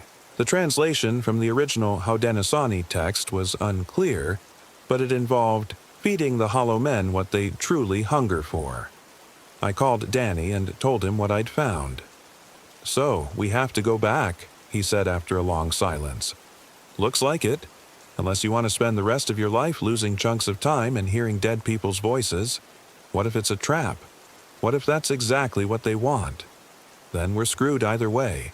We drove back to the Adirondacks 3 days later, this time with a truck full of research materials, camping gear designed for a shorter stay, and a healthy dose of terror. The autumn colors had deepened since our last visit, but the beauty of the mountains felt mocking now, like a beautiful mask hiding something rotten underneath. The road to Beaver Pond seemed longer this time, more winding, as if the forest was reluctant to let us reach our destination. But eventually, we arrived at the same clearing where our nightmare had begun. The campsite looked exactly as we'd left it, which was somehow more unsettling than if it had been changed. The fire pit still held cold ashes from our last night. Our tire tracks were still visible in the soft earth. It was as if time had stopped here, waiting for our return. "Now what?" Danny asked as we set up a much more basic camp, just sleeping bags and a small tent, nothing that would take long to abandon if we needed to run. According to the folklore, we wait until they show up, then offer them what they really want. Which is? That's the part the translation wasn't clear about. As night fell, we built a small fire and sat beside it, waiting. We didn't have to wait long. They came out of the forest as the last light faded from the sky. More of them this time. At least a dozen tall, pale figures with blank faces, moving with that same impossible fluid grace. They formed a circle around our fire just at the edge of the light and stood perfectly still. "Michael," one of them said in my father's voice, "you came back." "Danny," said another in the voice of our childhood dog, somehow made human. "We've been waiting." "We're here," I said, my voice barely steady. "What do you want?" The figure that had spoken with my father's voice tilted its head. "You know what we want." And suddenly, I did know. The grief I'd been carrying since my divorce, the guilt over failing my daughter, the despair that had been eating me alive. That's what they fed on. Not just any negative emotions, but the specific flavors of loss and regret that clung to damaged people. "You want our pain," I said. "We want you to stop carrying it," the thing replied. "Let us take it. Let us take all of it. And then what happens to us? You become like us, free of suffering, free of memory, free of the weight of being human." I looked at Danny, seeing my own realization reflected in his eyes. This wasn't about feeding them. It was about joining them, about trading our humanity for the promise of an end to emotional pain. "No," I said firmly, "we're not giving up our pain. It's what makes us human." The hollow men moved closer, their featureless faces somehow conveying disappointment. "You will come to us eventually," my father's voice said sadly. "The pain will grow too great to bear, and we will be waiting." "Maybe," I said, "but not today." I pulled out a photograph I'd brought, one of Lily laughing at her 8th birthday party, chocolate cake smeared on her face, pure joy radiating from her smile. Even thinking about losing her in the divorce brought a stab of pain so sharp I gasped. But I held on to it. The pain was real. but so was the love that caused it. And without pain, I realized there could be no real joy, no real love, no real life at all. "This is what I choose," I said, holding up the photo, the pain and the joy together. The whole human experience, not just the comfortable parts. Danny pulled out his own photo, his wife and kids at Christmas morning, wrapping paper everywhere, chaos and laughter and imperfect love. "Same here," he said. "All of it. The good and the bad together." The hollow men stood silent for a long moment. Then, without a word, they began to fade back into the forest. "We will be here when you change your minds," my father's voice called from the darkness. "We are always here." And then they were gone. We spent the rest of the night by the fire talking about our father, our childhood, the mistakes we'd made, and the people we'd hurt. We talked about the pain of being human, but also about the joy that made it worthwhile. As dawn broke over the mountains, we packed up our camp and drove home. The voices didn't follow us this time. The Lost Time episode stopped. But sometimes, in moments of deepest despair, I can still hear them calling from the darkness. The hollow men are still out there, in the deep places where broken people go to hide from the world.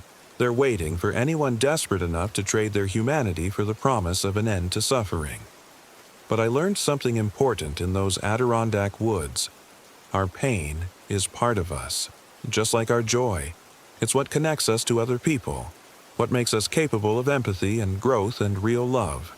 Without it, we're just empty shells, beautiful and peaceful and utterly dead inside. My divorce still hurts. I still miss my daughter every day she's not with me. Danny still worries about providing for his family, about being a good father and husband. We're both still carrying the weight of being human, but we're carrying it together, and that makes all the difference. The hollow men offered us peace, but it was the peace of the grave. Sometimes the most courageous thing you can do is choose to keep feeling, keep hurting, keep being gloriously and messily human, even when something in the woods offers you a way out. Especially then. What happened in the Superior National Forest still doesn't make sense.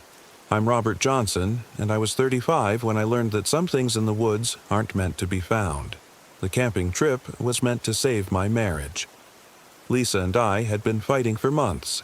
Small arguments that escalated into screaming matches, followed by days of cold silence. Our 10-year anniversary was coming up, and my wife suggested we do something to reconnect. "Remember when we used to camp?" she'd said one evening over a dinner we'd eaten in complete silence. "Before we got so caught up in work and bills and everything?" I did remember. Early in our relationship, we'd spent weekends exploring state parks in our little pop-up trailer, cooking over campfires and talking until dawn. Those had been some of our happiest times. "We could rent an RV," I suggested. "Go somewhere really remote. No cell service, no distractions." Lisa's face lit up for the first time in weeks. "I'd like that." We rented a 28-foot Coachman from a dealer in Duluth, loaded it with supplies for a week in the wilderness, and headed north into the Superior National Forest. The plan was to find a primitive campsite near one of the boundary lakes and spend our days hiking, fishing, and remembering why we'd fallen in love in the first place. The October weather was perfect, crisp and clear, with the aspens turning gold against the dark green backdrop of spruce and pine.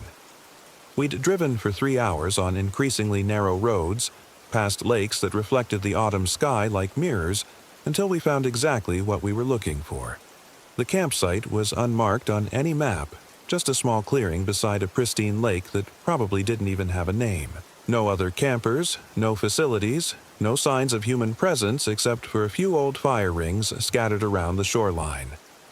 "This is perfect," Lisa said as we parked the RV facing the water. For the first time in months, she looked genuinely happy. We spent the afternoon setting up camp and exploring the immediate area. The lake was maybe 2 miles long and perfectly clear, with rocky shores dotted with ancient pines that must have been growing there for centuries. Fish jumped occasionally, sending ripples across the glassy surface. "I forgot how beautiful this country is," Lisa said as we sat on the shore watching the sunset paint the water orange and pink. "I forgot how beautiful you are," I said, taking her hand. She squeezed my fingers and leaned against my shoulder. Let's try to remember this time. The first night passed peacefully. We cooked dinner over a campfire, shared a bottle of wine, and talked about everything except the problems that had brought us here. When we finally went to bed in the RV, we made love for the first time in months, quietly and tenderly, like we were rediscovering each other. I woke up the next morning feeling more optimistic than I had in a long time. Maybe we could fix this. Maybe we just needed to remember who we'd been before life got in the way. Lisa was already up, sitting outside with a cup of coffee, watching mist rise from the lake in the early morning light. "Sleep well?" I asked, kissing the top of her head. "Better than I have in months," she said, "though I had the strangest dreams." "What kind of dreams?" "Children playing in the forest. Dozens of them running between the trees, laughing and calling to each other. It felt so real I kept thinking I could hear them even after I woke up. I listened but heard only the normal sounds of morning in the north woods. Loons calling across the water, wind through the pines, the distant splash of a beaver or otter. "Must have been a good dream," I said. "You look rested." We spent the day hiking around the lake, following what looked like old game trails through stands of birch and pine. The forest was incredibly peaceful, with that cathedral-like quality you find in really old woods. Shafts of sunlight created golden columns in the morning mist, and everything was carpeted with moss that glowed like emeralds. But as the day progressed, I began to notice things that disturbed me. Trees with strange markings carved into their bark, not random scratches but deliberate symbols that seemed to form patterns. Small clearings where the vegetation grew in perfect circles, as if something had been planted there long ago. And occasionally, the feeling that we were being watched from somewhere deep in the forest. "Do you hear that?" Lisa asked around midday as we rested beside a small stream. I listened carefully. Underneath the normal forest sounds, there was something else. A faint sound that might have been laughter, or crying, or singing. It was so soft I couldn't be sure it was real. "Sounds like kids playing," she said, "just like in my dream." "Probably just wind through the trees," I suggested, though the air was perfectly still. That evening, as we sat by the fire cooking dinner, the sounds became clearer. Definitely children's voices, coming from different parts of the forest around our campsite. Not threatening or scary, just the normal sounds of kids at play, laughter, shouts, the occasional call of "Marco," followed by "Polo." "There must be another campsite nearby," I said, though we hadn't seen any sign of other people. "Should we investigate?" Lisa asked. "Maybe in the morning. It's getting dark." But the sounds continued well into the night. Children playing games in the darkness, their laughter echoing through the trees with an odd quality that made it hard to pinpoint exactly where it was coming from. "This is getting weird," Lisa said as we prepared for bed. "What kind of parents let their kids run around the forest at night? Maybe it's some kind of youth group, scouts or something." But I was starting to feel uneasy. The laughter had an artificial quality, like a recording played on loop, and it never seemed to move, as if the children were playing in the same spots over and over again. The second night's dreams were vivid and disturbing. I found myself walking through the forest, following the sound of children's laughter deeper into the woods. The trees grew larger and more ancient as I walked, their trunks so massive I couldn't see around them. I could hear the children clearly now. Dozens of them calling to each other in a game of hide-and-seek that seemed to stretch across miles of forest. But no matter how far I walked, I never saw them. They were always just ahead, just around the next tree, just beyond the next clearing. "Come play with us," a child's voice called from somewhere to my left. "We've been waiting so long," called another from the right. I tried to call back but found I couldn't speak, and when I looked down at my hands, they were becoming translucent, as if I was fading away into the forest itself. I woke up gasping, my heart hammering. Lisa was sitting up beside me, her face pale in the moonlight streaming through the RV windows. "Did you have the dream too?" she asked. I nodded. The children in the forest. It felt so real, like they were calling specifically to us. Outside, the laughter continued, but now it had a different quality. Less playful, more urgent, as if the children were trying to get our attention. "Robert," Lisa said quietly, I don't think those are real children. I was beginning to think the same thing. But if they weren't real, what were they? The next morning, we decided to investigate. Following the sounds we'd heard during the night, we hiked deeper into the forest than we'd gone before. The trees grew larger and more ancient, creating a canopy so thick that very little sunlight reached the forest floor. That's when we found the playground. It sat in a small clearing maybe half a mile from our campsite, and it was the most unsettling thing I'd ever seen. Swings hanging motionless from rusted chains. A merry-go-round tilted at an impossible angle. A slide that curved through the air with no visible support. Everything was made of materials that didn't quite look real. Metal that seemed to shift color in the filtered light. Plastic that was somehow too smooth, too perfect. And scattered around the equipment were toys. Dolls with faces that seemed to follow your movement. Toy trucks with wheels that turned on their own. Jump ropes that swayed without any wind. "This shouldn't be here," Lisa whispered. She was right. We were in the middle of wilderness, miles from any road or settlement. There was no way construction equipment could have reached this spot. No reason anyone would build a playground in such a remote location. But there it was, waiting in the forest like it had been there for decades. "Look at this," Lisa called from beside one of the trees. Carved into the bark were dozens of names and dates, stretching back over 50 years. Tommy Morrison, 1967. Sarah Chen, 1982. Michael Rodriguez, 1995. Children's names, all with dates spanning decades. "What do you think it means?" I asked. "I don't know, but look at the dates. They're all different years, but they're all the same week in October." She was right. Every single carving was dated within a few days of our current camping trip, but spanning more than half a century. "We need to leave," I said suddenly. "Right now." But as we turned to go, we heard them clearly for the first time, children's voices coming from all around the clearing.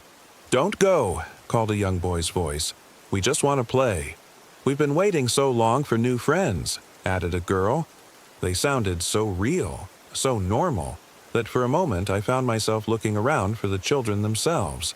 But the clearing was empty except for the impossible playground and the toys that moved on their own. "Where are you?" Lisa called out. "We can hear you, but we can't see you." "We're here," the voices called back. "We're always here. Come play on the swings." That's when I realized the truth. The children weren't hiding in the forest. They were part of it. Somehow, their voices had been absorbed into the trees themselves, doomed to play eternal games in this impossible playground. "The names on the trees," I said to Lisa. "Those aren't visitors. Those are the children." Her face went white. "You mean they're dead, or missing, or something worse?" The voices grew more urgent, more pleading. "Don't leave us alone again. We get so lonely. Just one game of hide and seek." But we were already backing away from the clearing, moving as quickly as we could through the dense forest. Behind us, the children's voices rose to a crescendo of disappointment and anger. "You can't leave. No one ever stays. Come back and play forever." We ran the last quarter mile to our campsite, crashing through undergrowth and jumping over fallen logs. The RV sat exactly where we'd left it, but somehow it looked different. Smaller, more vulnerable, like a tiny island in an ocean of watching trees. "We're leaving," I said, starting the engine. "Right now." But the RV wouldn't start. The engine turned over. All the electrical systems worked, but it refused to actually run. "What's wrong with it?" Lisa asked, panic creeping into her voice. "I don't know."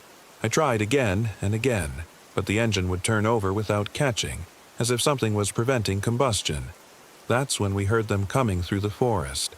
Footsteps. Dozens of them, running through the trees toward our campsite. But these weren't the light footfalls of children. They were heavy, thunderous, as if something massive was crashing through the undergrowth. "The windows," Lisa said. "Look at the windows." Handprints were appearing on the glass. Small handprints, like those of children, but there was no one outside to make them. They appeared one by one, covering every window until we couldn't see out at all.